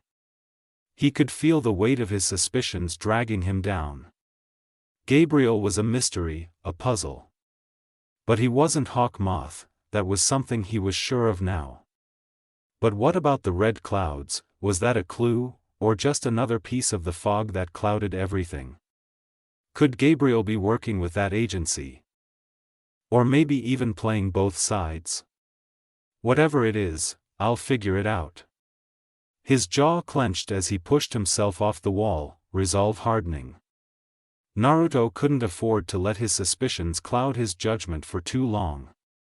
There was still too much at stake. But for now his investigation must end. Gabriel Agresti was still a question mark, a key to something bigger, no doubt, but for now, he wasn't the threat that Hawkmoth was, and Naruto had bigger problems ahead. He glanced back at the place where the battle had ended, the last remnants of the Akuma slowly fading into the night air. He'd taken care of that threat, but Gabriel was still out there, with his secrets, his mansion. And that unsettling presence that wouldn't leave Naruto's mind. Naruto's eyes caught movement behind him, and he tensed, his senses immediately on high alert. A figure emerged from the darkness, cloaked in black with the ominous red cloud symbol adorning the back of his cloak. Not again, Naruto's thoughts raced. The symbol, that symbol. The one he'd seen before, the one connected to everything he'd been chasing in Paris. His heart skipped a beat as a cold realization hit him. Who is this guy, and what does he want with me? The figure stood motionless, almost waiting for something, and Naruto felt a strange tension in the air. It was as though the entire alleyway was holding its breath. For a split second, he thought about his current mission, about how he'd been focusing on Gabriel. But that thought was quickly drowned out by the immediate danger the cloaked man represented. Naruto's instincts kicked in, and in the blink of an eye, he lunged forward, kunai in hand. He didn't wait for an explanation or a confrontation, he was going to stop this person before anything escalated. But the cloaked figure was fast. Before Naruto's kunai could even make contact, the figure disappeared into the shadows, leaving nothing behind but the empty alley. Naruto's eyes narrowed. A technique like that, who is this guy? He spun on his heels, scanning the alley for any sign of the man. But it was as if the figure had vanished into thin air. The only sound was the distant hum of Paris in the night. Naruto didn't let his guard down. His hand instinctively hovered near his side, prepared for another attack. He focused, trying to sense any trace of chakra, any fluctuation in the environment. And then, just as quickly, the cloaked figure reappeared further down the alley, as if he had been waiting for Naruto to make a move. The figure's presence was heavy, deliberate, and Naruto's body went rigid. So it's a game of cat and mouse, huh? Naruto's mind raced. He charged forward once again, faster this time, hoping to land a decisive blow. But the figure blurred and vanished once again, slipping into the shadows as though he was nothing more than a phantom. Naruto stopped, frustration building. Damn it, this guy is good. He scanned the area, trying to sense any hint of movement, but nothing. The alley was eerily still. Then, just as Naruto began to turn, he felt it. The slightest shift in the air behind him, a whisper, barely perceptible, but undeniable. Instinctively, he spun around. And there the cloaked figure was again, standing just behind him, silent and imposing. Naruto's heart raced, and his hand tightened around his kunai. He didn't trust this guy. He didn't even know who he was, but one thing was clear, this wasn't normal. Before he could make another move, the sound of footsteps echoed from the entrance of the alley. Fire Shadow, Ladybug's voice broke the tension, sharp and wary. Chatmore stepped up beside her, his eyes narrowed with suspicion. Naruto's gaze flicked between the cloaked figure and the two heroes. The tension in the air was thick. He was being watched on all sides, but he wasn't about to let this go. Ladybug didn't take her eyes off Naruto. "What are you doing here?" Naruto didn't respond right away. The last thing he needed was to explain himself to them right now. He didn't have the time. The cloaked figure, he had to deal with him first. But when he turned to get the man, he was gone. As Naruto stood in the alley, the weight of the night seemed to press down harder. He didn't expect them to find him like this, not now, not in the middle of everything he was trying to figure out. Ladybug and Chat Noir, both stepping into view, were unmistakably there for him. The tension in the air was thick, and Naruto's heart skipped a beat.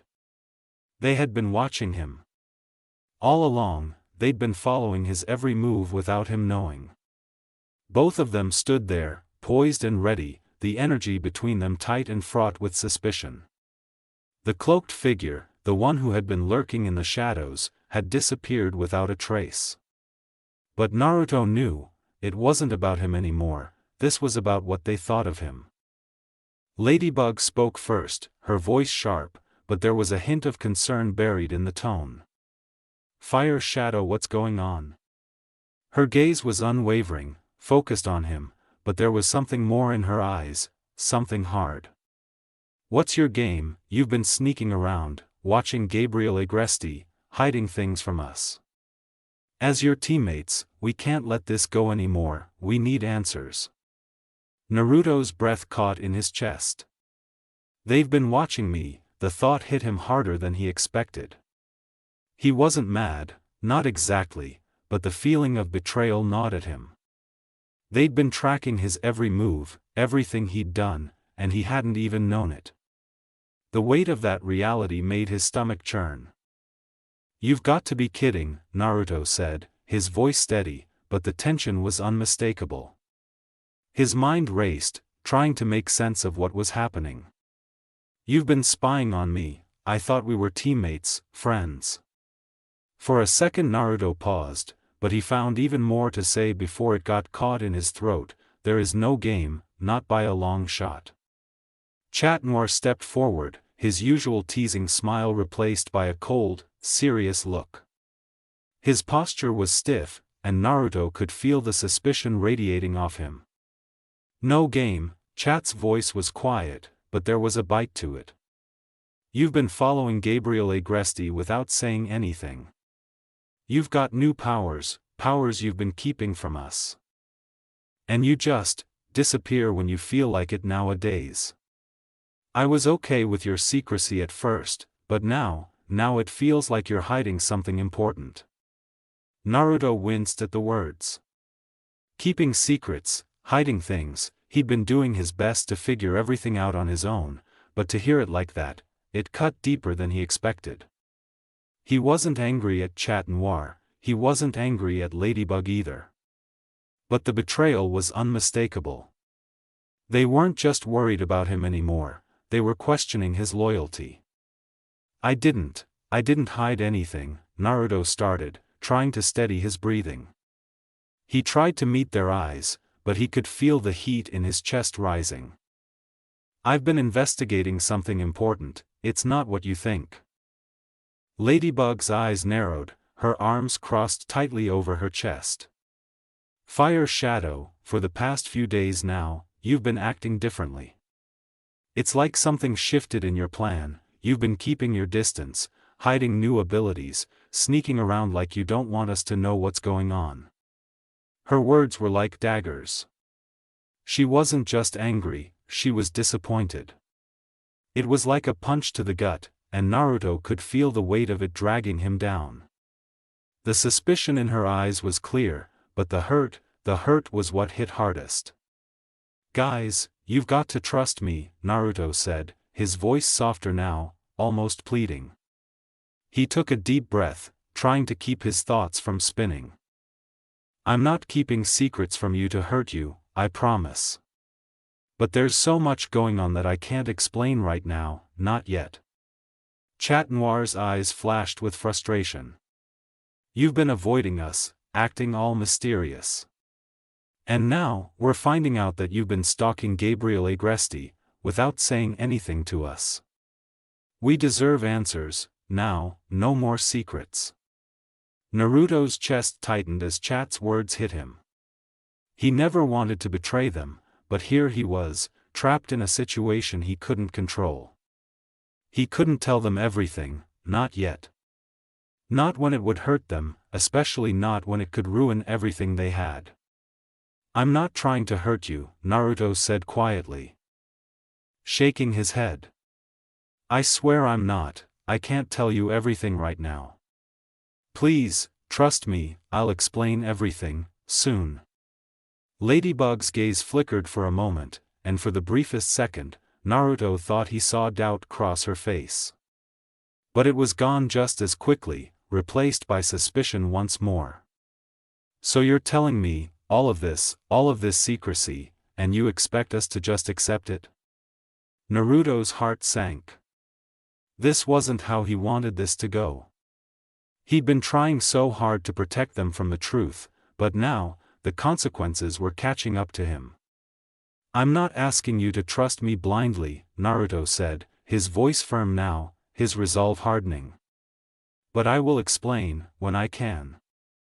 Ladybug and Chat Noir exchanged a long, loaded look. The tension between them was palpable.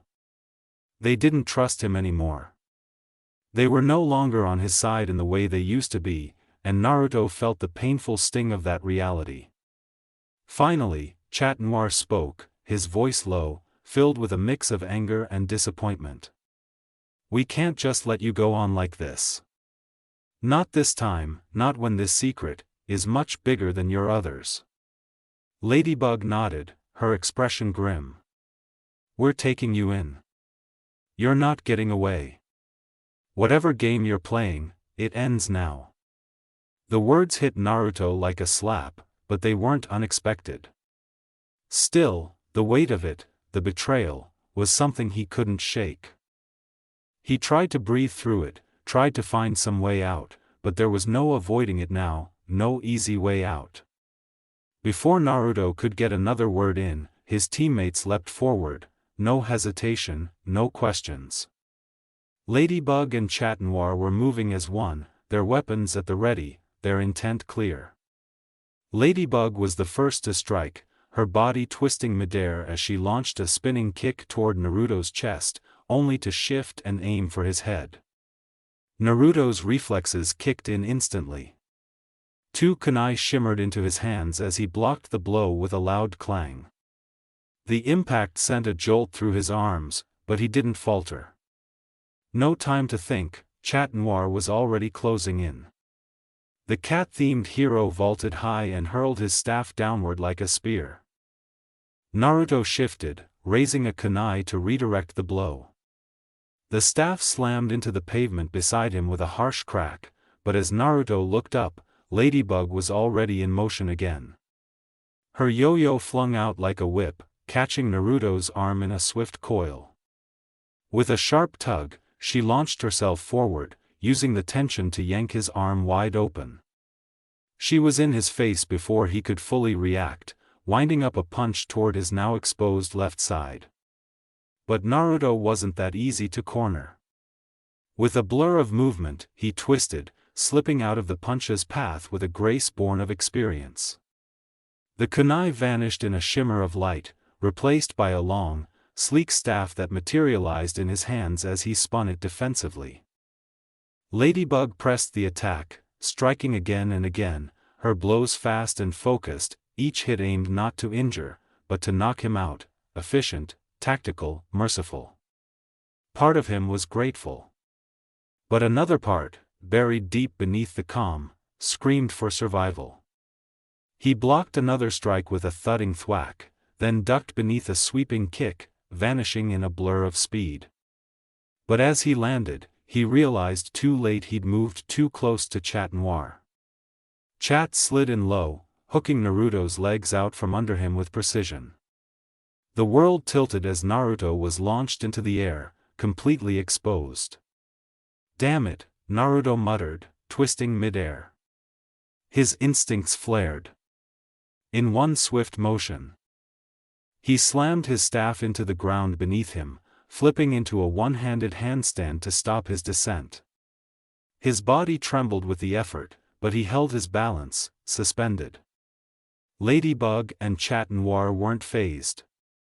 They were already closing in, ready to press the advantage. Naruto narrowed his eyes, gripping the staff tighter before springing upward, launching himself high into the air. He twisted in flight, the staff spinning in a smooth arc as he came down between them. With one fluid motion, he swept the weapon in a wide circle, knocking both heroes back. They stumbled but didn't fall.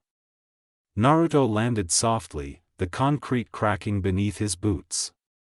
He stood tall, eyes flicking between the two. Still no anger, just exhaustion, disappointment, hurt. "We don't have to do this," Naruto said firmly, voice low but steady. "I'm telling you, I can explain, just not here, not now." Chat Noir's face hardened, his eyes burning with a mix of confusion and betrayal. "That's the problem," he growled. "You can't even tell us why you were following Gabriel. You can't explain why Hawk Moth is obsessed with you, why there are villains made to mirror you." His staff lowered slightly, but his voice rose with emotion. "And there's nothing you can say right now that'll convince me you're not hiding something bigger." Without waiting for a reply, Chat Noir lunged again, unleashing a flurry of rapid strikes. Naruto's staff blurred in motion, parrying blow after blow. Sparks flew with every clash, the air ringing with tension. But even as he blocked, Naruto's mind reeled from Chat Noir's words. Was it really just about the secrets? No, it felt deeper. This wasn't just doubt, it was personal.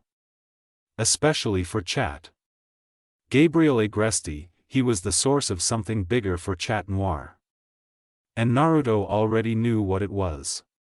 He ducked low, dodging the final strike, and leapt to the side. His boots landed on the alley wall, sticking to it with a burst of chakra. "If this is about my secrets," he called out, voice breathless, "then fine. I'll tell you. I'll explain everything.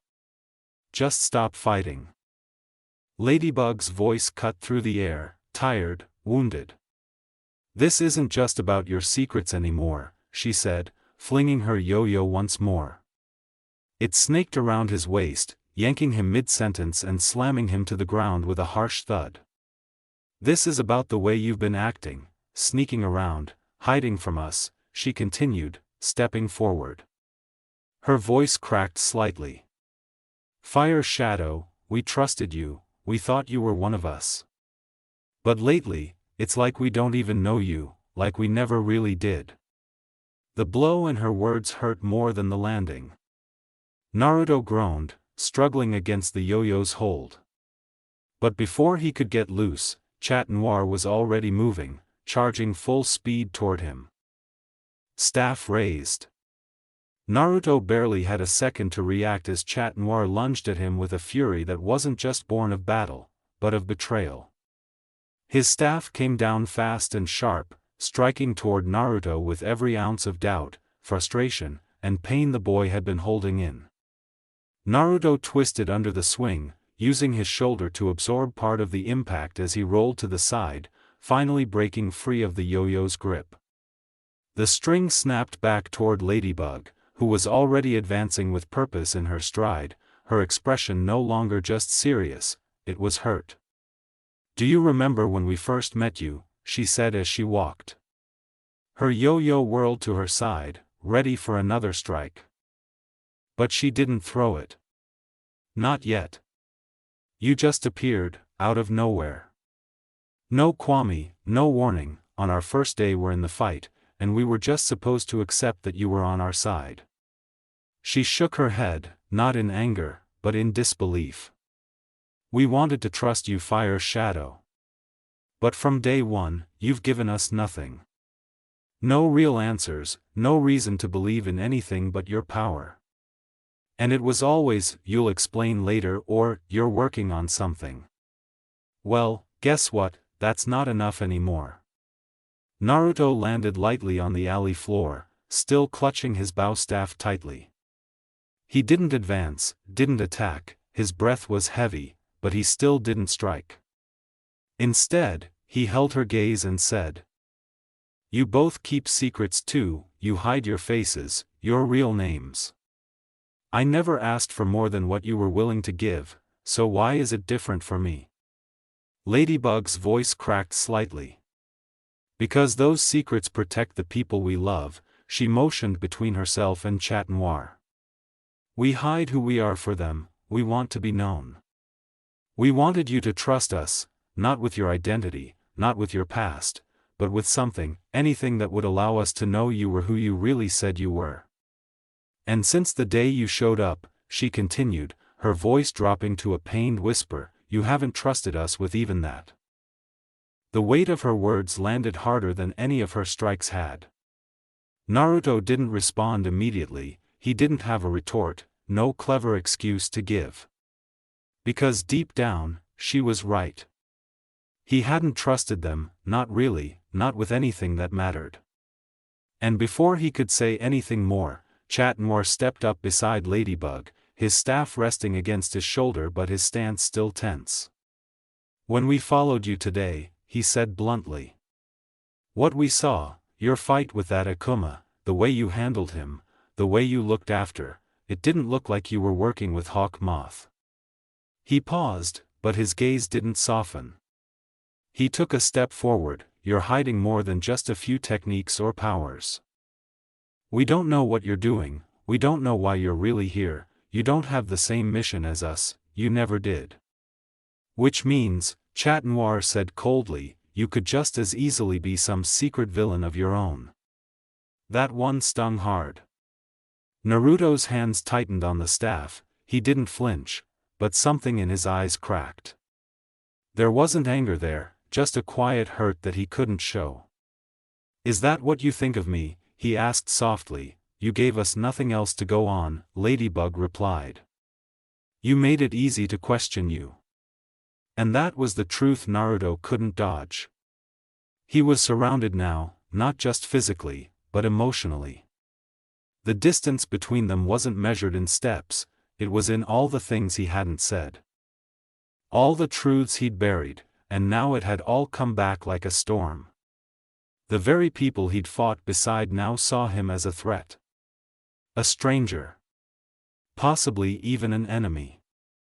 And all Naruto could do now, was decide if he would keep running from the truth, or finally face it. Chatnoir's words echoed in his mind. A secret villain. Is that how they saw him now? As his boots scraped against the concrete, Naruto's breath came heavy. The blue chakra inside him stirred, lighting faintly in his veins, responding to his emotions. He had to show them something, anything, some way to prove he trusted them. He parried another strike, ducked low, and blocked with a spinning motion, but his mind wasn't on the fight anymore. How do I show them I trust them? The answer came like a flicker in the dark. There was one thing they'd never seen. The one thing he kept hidden above all else. He landed silently after a dodge, eyes lowering for just a second as the light of his own chakra pulsed in his chest. They deserved to know. He looked up at them, jaw set, not with anger, but with decision. "I'll show you," he said under his breath. "I'll show you who I am." Naruto reached for his mask, the weight of the moment sinking in like a stone in his chest. His breath hitched, heart pounding louder than the chaos around him. Time felt frozen, every movement slow, deliberate, final. His fingers brushed the edge of the fabric. Hesitating just a second longer. Then, with a steady hand, he pulled back the hood. The shadows that had always cloaked his identity fell away with it, revealing his face beneath the moonlight. Golden hair tousled from the fight, cerulean eyes glowing faintly with chakra, and a look of both defiance and vulnerability etched across his features. Ladybug froze, her yo-yo slack in her grip, Chatnoir's staff slowly lowered. Neither said a word, but they didn't need to. They knew. And so did he. Their silence stretched long and thick like smoke, surprise, disbelief, and something deeper all tangled in the space between them. Naruto stepped forward slowly, carefully. "I trust you," he said, his voice calmer now, layered with something raw and real. "I've known who you are for a while, and I haven't told anyone, I never will." He looked from Ladybug to Chatnoir, meeting each of their eyes in turn. "I'll tell you everything, no lies, no masks." You deserve that. Because after everything, I trust you both. His shoulders lowered, his guard dropped, not just physically, but emotionally. The fight was over. Not because someone had won, but because, for the first time, none of them were hiding anymore. That's it for today. I hope you liked the video. Please like and subscribe, and comment ideas if you can, and maybe you could share this with your friends, because you never know, they might like what ifs too. So without further ado, all KAGE, out.